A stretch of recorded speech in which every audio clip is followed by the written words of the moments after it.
Hey guys, welcome back to the channel. Thank you for liking, subscribing, sharing. I truly appreciate it. Thank you.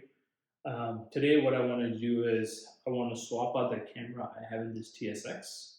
If you guys don't know, TSX base or special edition don't come with the back camera.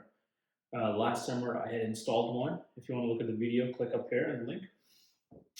Over time, what I've noticed, the camera quality of the camera or the rear view mirror, because I had replaced the factory rear view mirror with a new mirror that I got in the camera, installed it, the quality is not great. I'll turn on the camera and show you guys in a minute. So what I ended up doing is I ended up ordering this. It's called Makita online. I think this was like around 40 bucks, 45 bucks. It comes with the dome style camera.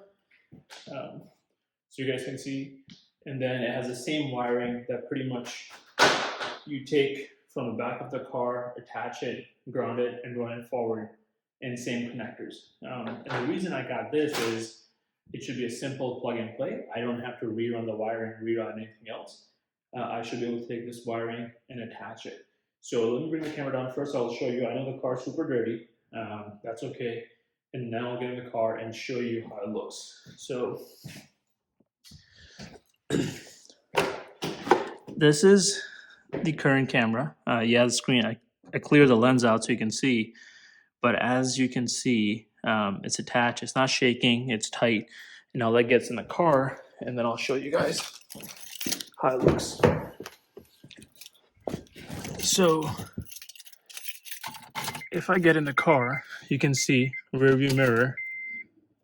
And then the camera is around this area where you see my, so I'm gonna put it in reverse.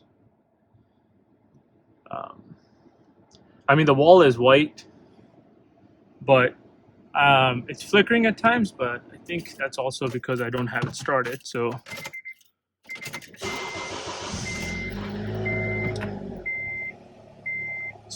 it's okay. It's not great. So we'll keep this on the video, and then I'll install a new one and show you the new video of how the quality looks like this way. Because if I take it outside and reverse it, it's not the best thing ever. So stay tuned. Okay, guys. My apologies. I know car is super dirty. It's been snowing in Cleveland and slush. So basically, I did remove a screw. I just remembered when I did this install right here, there is a double-sided tape. So I'm going to take it off. And if you can see, the wire runs. Let me see if I can zoom in here. The wire runs underneath behind this right here. So I can pretty much use the same hole back there to tie the new one off, because the new one looks like this up close, and has this. So, and then if I bring the car underneath, so basically what I did was I opened this. There's 1, 2, 3, 4, 4 tabs. I open them up. You don't need to do everything. So what I'm going to be doing is just taking it from here, because I'm leaving my wiring alone. So I disconnected this. Once I disconnect this wire, I can take this camera out, put the new camera in, tie it, attach it, and then go from there. So stay tuned.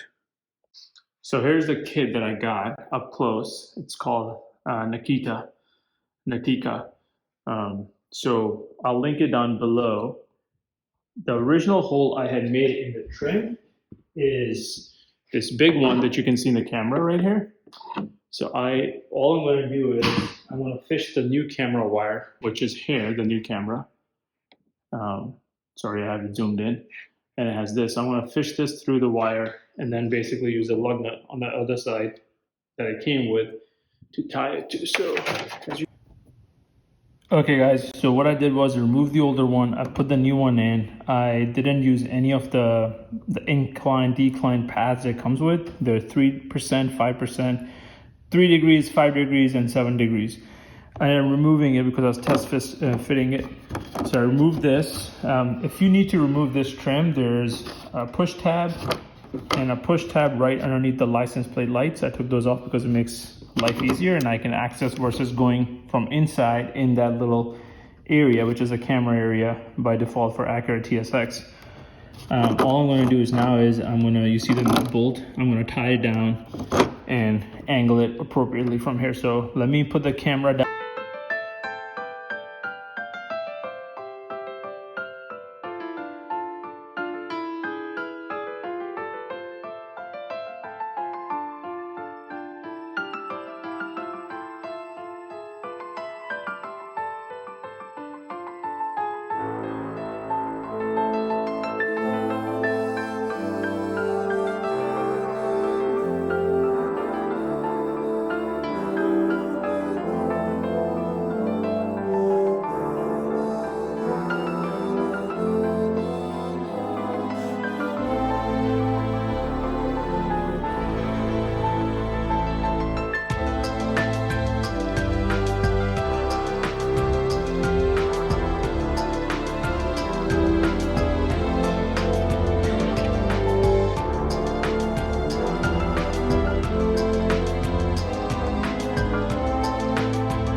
Okay guys, so I was able to install the camera, close out the packing. Now I'm inside the car. I want to turn the car on and show you guys how it looks on the screen.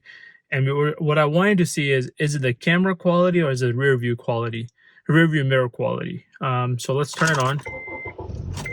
And I'm going to turn it into reverse. And now if I turn around, and you can see, obviously the angle is a little bit better down below because it's seeing more of the ground versus what it was seeing before. But using it for about 5 or 6 months versus this one is definitely a lot more clear than the other one. The other one wasn't this clear at all. Even if I had cleaned it and I was parked inside the garage, like you can see the Mobil 1 bottles, you know, the mixer for the gas blower, snow blower and all that stuff, the jack stands and all that stuff, you can see clearly in here now versus before. So if any of you guys are thinking about changing your stock factory camera or aftermarket camera, I'll link it down below. I only turn it on and for maybe a minute or so before I made the video too just now to make sure how it looked and there was no flickering. For the price, it's around, I'll link it down below, but I believe it's about $38 or $40 plus tax, whatever it is, wherever you live. For that price, I think the camera quality is really good for being an aftermarket camera. I know it's not going to match the factory quality, it never will, because obviously the cameras are better, the screens are bigger, much more refiner, much more better pixelated and so forth. But I hope you guys like a quick review and swap out of the old camera with the new camera. If you have any comments, link it down below. Thank you.